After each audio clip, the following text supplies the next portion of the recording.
misconduct involving 2 personnel of Police Regional Office 13. This pertains to the incident on July 1, 2026 in Barangay Bayanihan, Butuan City, involving personnel of Police Regional Office 13. Investigation reveals that the female and male suspects are both married and active members of the Philippine National Police assigned at Pro 13. Suspects were caught by the husband of female personnel engaged in a suspicious act inside a rented room. Hence, the filing of a criminal act for adultery, an administrative case against both personnel for the act complained of. The leadership of Pro 13 firmly upholds and values the sanctity of marriage and the protection of family as basic unit in our society. We will neither tolerate nor excuse any act that undermines these sacred foundations.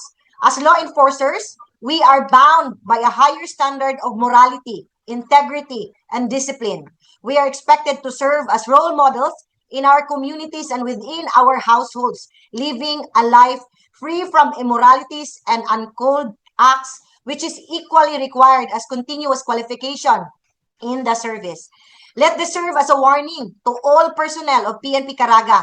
The leadership will not close its eyes upon any immoral acts and any form of misconduct that will tarnish the badge and reputation of this organization.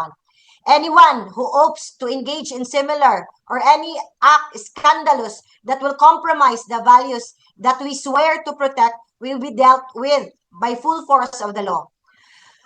Our Regional Director, Police Brigadier General Marshal Mariano P. Maestrado IV assures the public that the administrative and criminal investigation into this matter will be conducted with absolute impartiality and transparency.